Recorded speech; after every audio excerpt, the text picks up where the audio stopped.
ingin mewawancara terkait memori kolektif masyarakat Kabupaten Pasir selama masa Orde Baru hingga awal reformasi. Fokus utama penelitian ini adalah memahami dampak transisi dan ekonomi tradisional berbasis sungai hutan menuju ekonomi industri kepala sawit dan pertambangan. Baik, mungkin bisa perkenalan dengan Bapak siapa? Ya, terima kasih. Saya Fitriati.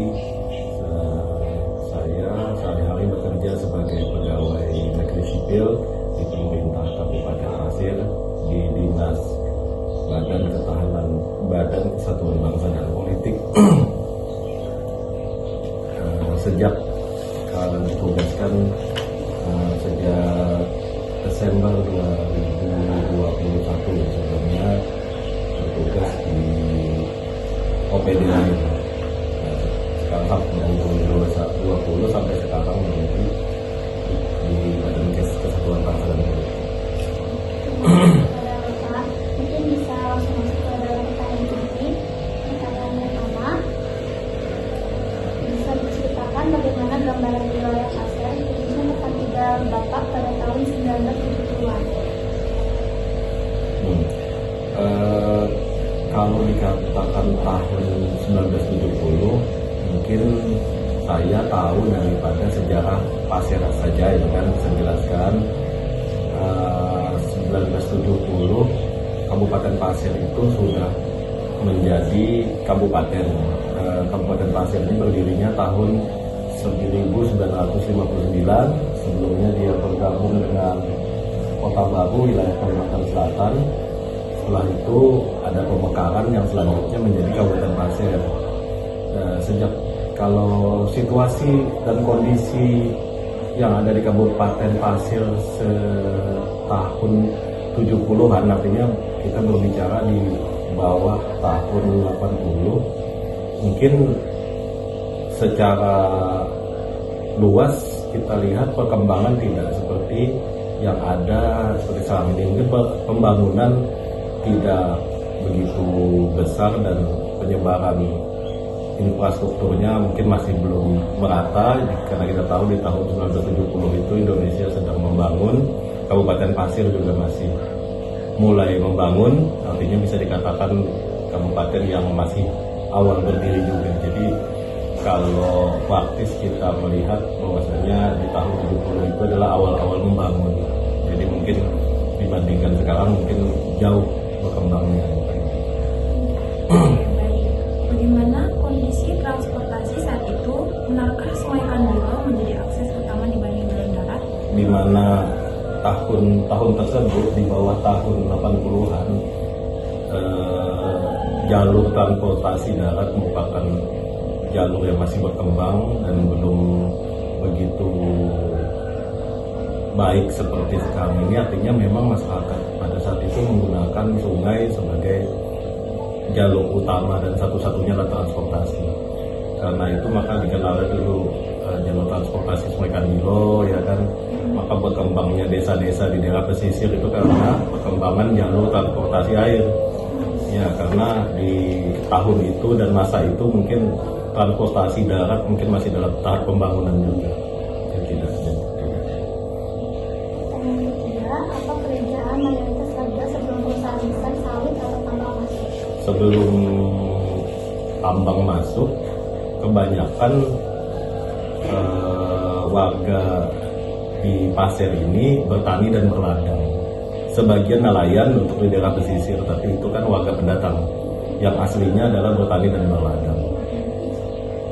Mungkin itu saja. Kapan pertama kali Bapak melihat pembangunan infrastruktur besar seperti listrik, jalan aspal, sekolah, rumah sakit di sini? Infrastruktur mulai dibangun di Kabupaten Pasir seiring dengan masuknya pertambangan dan perkebunan. Masuknya perkebunan itu di awal tahun 1982 dan pertambangan mulai dirintis sejak 1983. Artinya pembangunan infrastruktur mulai dirintis sejak saat itu.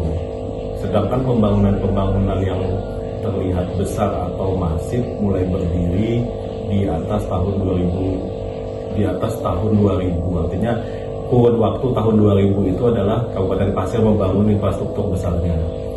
Nah itu mungkin kalau yang sebelumnya mungkin infrastruktur standar saja, mungkin listrik belum merata.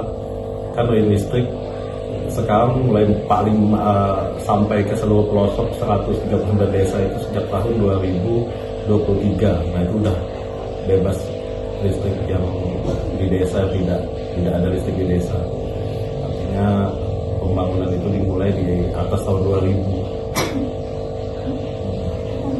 Masyarakat kapan perusahaan sawit atau tambang mulai membuka lahan di sekitar sini, dan bagaimana respon masyarakat pada saat itu?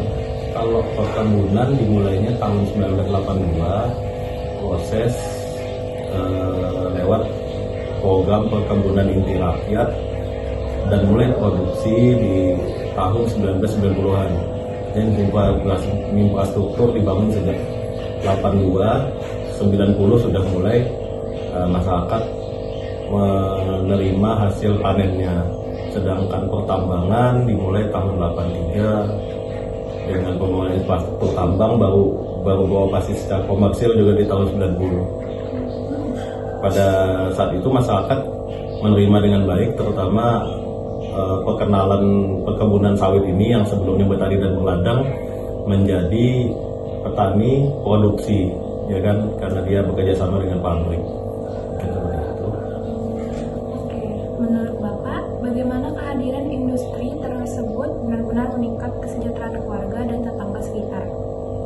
Kalau dikatakan meningkatkan, ada, dikarenakan dengan adanya industri sawit, artinya masyarakat yang belum mengenal perkebunan dan industri akan terserap menjadi tenaga kerja di pabrik-pabrik itu sendiri. Nah, menjadikan peningkatan taraf hidup di masyarakat sekitar pabrik yang dibangun. Mungkin seperti itu. Pertanyaan ke-7, apa perubahan yang paling Bapak rasakan pada lingkungan alam kita sejak industri tersebut masih berkembang? Industri artinya jika dia dilakukan secara besar, artinya akan mengurangi jumlah cakupan wilayah hutan. Nah, dengan mengurangi jumlah cakupan wilayah hutan itu akan berpengaruh kepada lingkungan, terutama kualitas air Sungai Kandilo yang semakin menurun dikarenakan aktivitas tambang dan aktivitas perkebunan. Karena itu pemerintah daerah mendorong untuk melakukan penghijauan, terutama di daerah aliran sungai yang pernah dilakukan pertambangan. Artinya di situ kita lakukan penghijauan untuk mengurangi dampak daripada perkebunan dan industri pertambangan tadi. Bagaimana perbedaan gaya hidup anak muda di Pasir antara tahun 70-an dengan tahun 90-an akhir? Tahun 70-an, artinya di saat itu kita berbicara mengenai teknologi informasi. Perkembangan zaman diukur daripada majunya teknologi informasi. Artinya perkembangan di tahun 70 dengan di awal tahun 90 itu sangat jauh perbedaannya. Artinya di masa tahun 70 mungkin masih belum ada HP, mungkin telepon pun hanya dimiliki segelintir orang, dan di tahun 90 mulai mengenal yang namanya HP.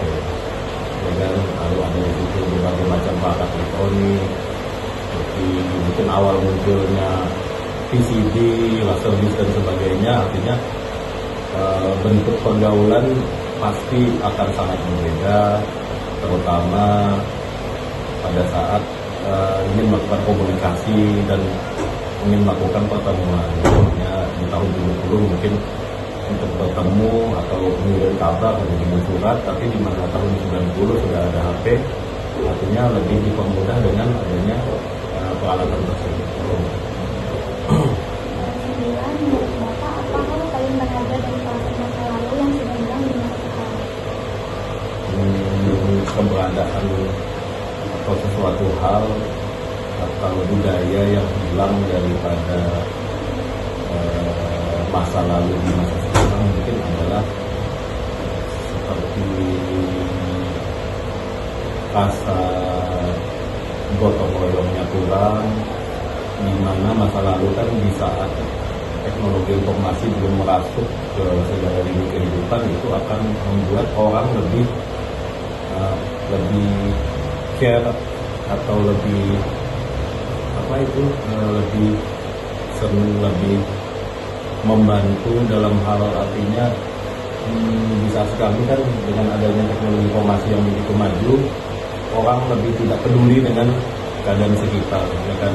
Artinya perbedaan yang cukup mencolok adalah kepedulian dengan masa lalu dan sekarang. Orang akan memiliki penurunan atas kepedulian terhadap sesama. Sekarang kita masuk ke pertanyaan terakhir. Apa pesan Bapak untuk generasi muda SMK hari ini dalam menjaga masa depan kabupaten Aceh? Untuk menjadi masyarakat penerus di mana generasi SMK di masa mendatang akan menjadikan posisi-posisi kami yang tua ini untuk menjalankan roda pemerintahan dan sebagai penerus terutama masyarakat ya. Artinya pesan bahwasanya tetap menjaga kepedulian terhadap sesama, tidak terlibat atau ikut dalam kegiatan yang negatif, terutama narkoba, jauhi pergaulan bebas, tetap mengutamakan norma agama dan norma-norma yang ada di masyarakat, dan juga selalu menghormati orang tua dan guru. Semoga kedepannya bisa menjadi generasi penerus yang berguna bagi masyarakat. Baik, terima kasih banyak kepada Bapak atas waktu dan komentar.